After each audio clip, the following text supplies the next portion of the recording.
Un fin de semana con muchas novedades. En primer lugar, tres resultados electorales que tanto en Chubut como en Tucumán y en la provincia de Entre Ríos son realmente preocupantes para las expectativas de Cambiemos, sobre todo en el caso de las provincias de Entre Ríos y Tucumán, que mueven un electorado muy importante y donde los votos del peronismo o sumados en el caso de la provincia de Tucumán, en Entre Ríos llegaron prácticamente a superar casi el 60% y en Tucumán por encima de esa cifra.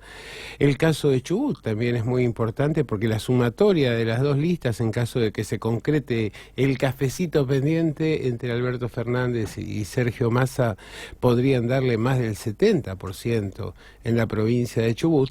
Y efectivamente, un poco la enseñanza de que la unidad sirvió y mucho en el caso de la provincia de Entre Ríos para unir al viejo uribalismo, darle un lugar, un espacio dentro del juego político provincial y nacional. En el caso de la provincia de Tucumán, si bien las listas fueron separadas, de todas maneras, la división no afectó demasiado. En el caso de Chubut, las dos listas representaban, una estaba más próxima al Frente Renovador, otra al espacio de Unidad Ciudadana y PJ, pero entre ambas consiguieron un caudal de votos importantísimo. Y la contrapartida es lo que sucedió en la provincia de Jujuy, donde el gobernador Morales consiguió imponerse con un caudal de votos inferior al de las elecciones anteriores. Pero la sumatoria de las dos listas de origen peronista que salieron segunda y tercera lo hubiera superado. Y esto hubiera sido un golpe prácticamente mortal para Cambiemos en caso de haberse podido conseguir la unidad, porque bueno, es una de las referencias, ha sido el gran laboratorio del PRO en muchos aspectos, es una referencia del radicalismo a nivel nacional y uno de los más interesados en generar una ampliación que le permita hacer una ampliación en términos de las agrupaciones y demás, que les permita hacer un papel decoroso a la alianza gobernante en las próximas elecciones. Por eso creo que queda claro para el peronismo que la receta es la unidad y que efectivamente, si bien pueden quedar algunas cuentas pendientes, fundamentalmente lo que está en juego en este momento es el futuro de la Argentina. Y para hablar del futuro de la Argentina, tenemos aquí a nuestro primer entrevistado, Marcelo Koenig, que es el secretario general de la agrupación Descabezados, también es abogado y en los últimos años ha desarrollado una tarea muy interesante como historiador. ¿Cómo estás, Marcelo? Muy buenas tardes. ¿Qué tal, Alberto? ¿Cómo te va? Muy bien. Bueno, un poco reflexionando sobre los resultados electorales, y me faltó agregar en el editorial que estaba haciendo el tema del lawfare y los temores que ha expresado también Oscar Parrilli respecto de una eventual prisión o intento de aprisionar a Cristina. De hecho, ella también ha subido un video hoy, ha reiterado su denuncia pública frente a la persecución de Bonadío. ¿Cómo ves este panorama? Primero, para hacer alguna reflexión, bueno, en realidad más que hacerla, compartirla, ¿no? Digamos, y hay algo que nos marcan todas estas elecciones provinciales previas a la elección nacional, es que la unidad es el camino, ¿no? Digamos, es muy clarito que en los lugares donde el peronismo ha logrado construir esa unidad, en esos lugares se ganan las elecciones. Y en los lugares donde estuvimos divididos, no se lograron triunfos, ¿no? Pero me parece que ahí hay una clave de comprensión de estos tiempos. Después me parece que bueno, que esa unidad ya está muy encaminada a nivel nacional y que falta solamente ver si se agrega o no se agrega más a esa unidad, pero me parece que ya los rasgos de esa unidad están trazados y esperemos que sea con todos y si no con todos los posibles. Sí, yo la verdad que no veo muy racional que Massa vaya a jugar solo en este contexto, cuando tiene una presión tan grande de parte de dentro de su propia agrupación y donde efectivamente hay claras señales a nivel nacional de un agrado, de un respaldo incluso de los gobernadores como para sumarse a este frente. Ojalá sí sea, ¿no? Ojalá sí sea. Uno espera que la racionalidad prime, pero a veces en política hay decisiones que son autodestructivas. Nada está dicho, es cierto. Bueno, Marcelo, también te quería consultar por tu libro que está en prensa, me dijiste, de próxima aparición. Contanos un poquito al respecto. Sí, lo tengo ahí corrigiendo la prueba de Galera y ya, bueno, la semana que viene entra a prensa, así que ya está fresquito. Bueno, es un libro sobre la democracia, ¿no? Es un libro para repensar la cuestión de la democracia desde una perspectiva peronista, desde una perspectiva latinoamericana, porque no solamente tiene la concepción de Perón y del peronismo en general, las discusiones que se fueron dando sobre la cuestión de la democrática, sino que también tienen la de García Linera y la de muchos otros pensadores y políticos latinoamericanos que también se metieron con esa discusión para que la democracia procedimental, la democracia liberal no sea la única democracia posible. ¿Y cuál es tu tesis al respecto? Mi tesis es que, para decirlo en términos muy radiales y muy rápidos, es que hay una intervención de la multitud, que son las masas que intervienen en la política, pero que cuando esas masas se organizan y se transforman en pueblo organizado, si a ese pueblo organizado no hay trabas para que ese pueblo organizado sea constituyente, instituyente de las estructuras que deben guiar la nación, entonces nos encontramos frente a un régimen democrático. De alguna manera, dicho en términos del peronismo, solamente existe democracia cuando existen fuertes organizaciones libres del pueblo con las que el pueblo le pone su impronta al Estado.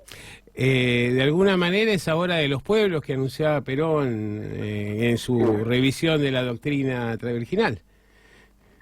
Y sin duda que algo tiene que ver con esa idea, pero también en la doctrina original, o sea, en la doctrina expuesta por Perón en el primer peronismo hay una fuerte comprensión de estas cuestiones, ¿no? Me viene a la memoria el discurso el 1 de mayo, la apertura de secciones ordinarias del Congreso, creo que es del 54, en donde plantea claramente que él ya había organizado gran parte del Estado y ahora se trataba de organizar al pueblo para que ese pueblo le ponga su impronta al Estado. Así es, así es. Bueno, y siento unos ruidos por ahí detrás. ¿Cómo está el presente de Descamisados? Los ruidos son me vine a traer a jugar a mi hijo al fútbol, ¿no? Es por eso. No son de compañeros, pero la verdad es que nosotros estamos muy bien, creciendo mucho, asumiendo algunas responsabilidades institucionales dentro del peronismo. Una de las que más orgullo me da es que un compañero nuestro es el secretario de la JP a nivel provincial y que el fin de semana pasada se organizó un congreso de la JP donde hubo al mejor estilo de la JP una profunda deliberación para discutir en qué Argentina queremos vivir y cómo los jóvenes son protagonistas de la construcción de esa Argentina, digamos. Y como la mayoría de nuestros compañeros son jóvenes, por eso te menciono algunas de esas funciones, porque me parece que son, de alguna manera, nuestro granito de arena, nuestro aporte, pero también en muchos otros terrenos, tanto el territorial como el sectorial, desde las cuestiones del frente de géneros hasta cuestiones que tienen que ver con la comunicación, que nosotros lo sintetizamos en Oveja Negra, que es nuestra revista y nuestra página digital. ¿Dónde puede conseguirse de Oveja Negra o acceder digitalmente? Buscarlo, ovejanegra.com.ar, me mataste. Bueno, no importa, no sabes. Que busquen ahí. Que busquen Oveja Negra y que vean una oveja negra que tiene el peronismo, seguramente se dan. Yo quería que además recaudaran, por eso te decía dónde podían conseguirlo. No, porque desde que vino esta etapa en donde todo se importa y todo es en valor en dólares, no pudimos sacarla más. Salvo el primer año del materialismo, no pudimos sacarla más la edición impresa, que era la edición que cualquiera la podía ir a un kiosco y comprarla. No, la verdad que era bueno, sigue siendo, pero digo, la edición era muy cuidada y realmente también las ilustraciones, los artículos dejaban que pensar con un contenido y es una pena que no circule en papel, pero de todas maneras lo importante es que esté la edición digital, que es la de consumo más accesible para todos. Te quería decir, no se produce la renovación que tanto esperamos, ¿no? ¿Por qué la política argentina es tan reacia a darle lugar a los jóvenes, salvo en casos más bien aislados o en ciertos momentos concretos? Yo soy de los que siempre pongo el problema. Yo siempre quise ser más viejo para poder decir que el problema no son los jóvenes, ¿no? El problema somos los viejos. Yo creo que hay una mirada del poder muy individualista, y en la mirada del poder individualista se ve a los jóvenes como una especie de competencia, por eso se los remite siempre a una idea de futuro, ustedes son el futuro, y me parece que ahí y después que hay una democracia liberal mediática, en la que solamente aparece como importante, y esto en algunos casos son jóvenes, pero la mayoría no lo son, aquellos importantes en política, aquellos que aparecen por la televisión. Me parece que en esta cosa funciona como un obturador, porque los canales de televisión quieren llevar no a gente por conocer, más vale malo conocido que bueno por conocer, como dice el refrán. Y siempre las mismas caras. Y siempre las mismas caras, claramente. Pero bueno, efectivamente. Bueno, Marcelo, entonces nos tendrás al tanto de cuando se haga la presentación de tu libro, que la verdad es una problemática interesantísima y que ayuda sobre todo a pensar, como en tus trabajos anteriores, pero realmente a pensar algo tan importante como es qué democracia debemos construir para vernos realmente representados y para que con un simple decreto no se pueda condenar al país por 100 años a una situación de dependencia y atados a compromisos que firmaron algunos que a lo mejor por un pequeño porcentaje de votos llegaron a tener una función ejecutiva. Tal cual, digamos, está pensado este libro que se va a llamar Democracia Plebeya, que está pensado precisamente para eso, para abrir la discusión, para disparar discusiones, para que pensemos entre todos en qué país queremos vivir y que lo vayamos construyendo entre todos. Muy bien, muchísimas gracias, Marcelo. Gracias por el llamado. Fue